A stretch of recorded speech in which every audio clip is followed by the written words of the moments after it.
Welcome back. Last year, Thailand spent some uncomfortable moments in the global headlines after protesters stormed Bangkok's main airport and occupied it for days. That capped a turbulent political year in which the country's military surrendered power to a democratically elected government. 2008 was also the year that a new publicly financed television channel, the first of its kind in Thailand, went on the air. The Listening Post's Simon Ostrovsky now from Bangkok on how the new government and the new channel have affected Thailand's media landscape. Meet Karuna Buaamri. She's Thailand's top TV presenter and the host of a hard-hitting discussion program on the nation's new public broadcaster, Thai PBS. The Prime Minister said the police already has a plan. The channel only exists thanks to Thailand's particular brand of fiery, protest-driven democracy. And Karuna has been at the heart of its creation and political events in this country ever since she was a student. Today, she hosts a program modeled on the BBC's Hard Talk. It's called Answer Me. The program is a testament to the changes that have taken place since Karuna was a student protester demonstrating against a military regime which controlled all the major TV channels. It was pretty bad. I'm talking about broadcasting area, not newspaper. Newspaper in Thailand always have some sort of, pretty impressive freedom, but not broadcast media, which is very powerful. Some of Karuna's friends were killed in the demonstrations of the early 1990s. After I saw my friend was shot, I just stood up and ran into the front line. And I was seeing army and police using that gun and shooting at people like that. But the generals were eventually toppled, and a new TV station created, ITV. It was a breath of fresh air after years of stuffy, state-controlled broadcasts. Karuna joined the channel as a reporter. Thailand may be Southeast Asia's most open society, but under the government of the former Prime Minister, Thaksin Shinawatra, the media struggled to retain its independent line. ITV was bought by a company owned by Thaksin's family. After his election victory in 2001, Karuna was dismissed, along with 22 other journalists. The crusading network had been tamed by the Prime Minister's political machine. I was working with ITV and I was fired because I was stood up and protest against the takeover of the station by Thaksin Shinawatra, who was then the Prime Minister. The perception is, and the reality in some cases, is that under the Thaksin administration, when Thaksin was in power, media freedom was curtailed and there was a lot of self-censorship and there was pressure on the media. We decided to take the case to the court. It was 4 years court case. We starting from the law until the Supreme Court, and we finally won the case for unfair dismissal. It was pretty tough. The court victory was the first major political battle that the all-powerful Thaksin had lost. A major victory for the media, it showed that the Prime Minister was not infallible. In just a few years, protests would overthrow his administration, sending him into exile. ITV was pulled off of the air and eventually replaced by the new Thai PBS. It's a non-commercial public service channel that retains an independent line, even though it's still housed in a building owned by the former Prime Minister. Created a year ago, PBS's first test was covering the political turmoil of 2008, which brought a new leader to power on an anti-corruption platform. Abhisit Vejajiva has promised to respect media freedom. Karuna was the first journalist to secure an interview with him after he was made Prime Minister. I think he's a person who understands how media work. He's quite familiar with media, especially foreign media, foreign press, it's quite friendly, and he's a person who can accept any scrutiny or any kind of question that's gonna put on him. But even Abhisit's tolerance of the freedom of speech only goes so far.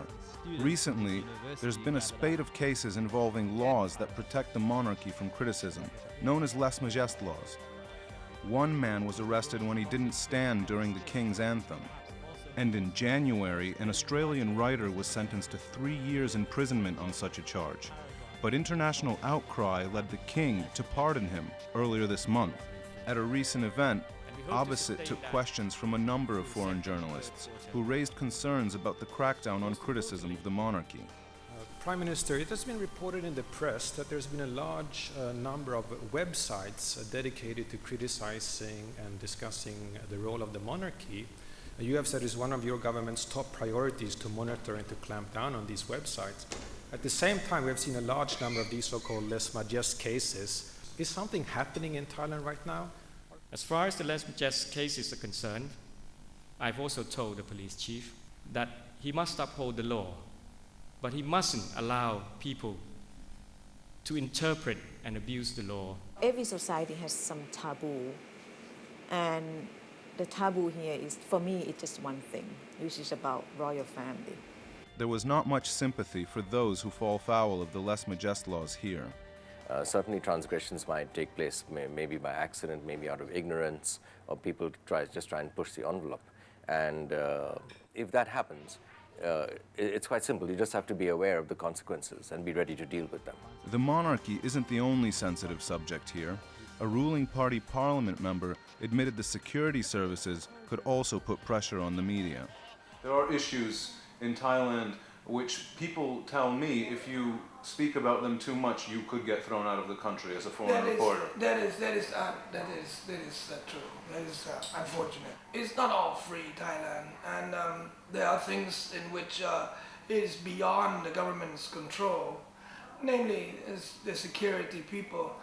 It's almost like a state within a state at times. But with the new government only a few months old, and with Abhisit's liberal credentials, there is hope that Thailand will take a softer approach towards the media. Pressures in one way or another will continue under this current regime. But I think in general there is an expectation that the Democrat Party is more liberal in terms of the media. With a liberal prime minister at the helm, media watchers will be keeping a close eye on just how committed this new government is to the freedom of expression. More Global Village Voices now on Thailand and the media. I think that under the new Abhisit government in Thailand, there are going to be continuing attacks on media freedom. In many ways, this will be a continuation of attacks on media freedom that has happened under previous governments. However, one major change I think that is happening is the way the international media reports on Thailand.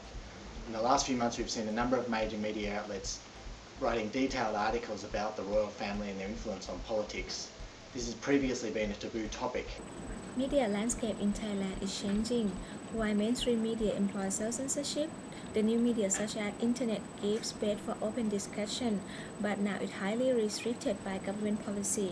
So it has challenged Democrat government to prove whether they really respect the values of human rights and free expression. Finally, everybody has different ways of using the World Wide Web, and for millions of people, it's a high-tech dating resource. There are a ton of sites out there promising to find you a soulmate or a life partner, but how do you know what you're getting? Internet dating does come with dangers. A site called Arowana Films offers this cautionary tale of a lonely woman who gets more Pyongyang for her buck than she'd bargained for. Actually, they're using humor to make a serious point about human rights in North Korea. We've made it our Internet Video of the Week. We'll see you next time at The Listening Post. So we started communicating via Telegram, and when we met for the first time, I knew it. The chemistry was instant. We just get along and know each other so well. It's like finish each other's sentences. We love frisbee golf. You know the florful? You know, this is like a frisbee and then you throw and then you go into horn. And then we play hot hand. You know hot hand? People say online dating sites are bad, but I would have never met this warm and sensitive teddy bear. Okay. Hey, you hit me too hard, you know? Oh, I'm sorry. I do it. No, don't do that. You talk a lot, you know. You go, hey, blah blah blah blah blah, you know, and then he's a blah blah blah blah blah. I just thought, you know, some people might have a hard time understanding you. You're saying I'm a bad English person speaker. You know that one? I am 5-year champion spelling bee of North Korea. You know that? Hey. Finding love is so hard.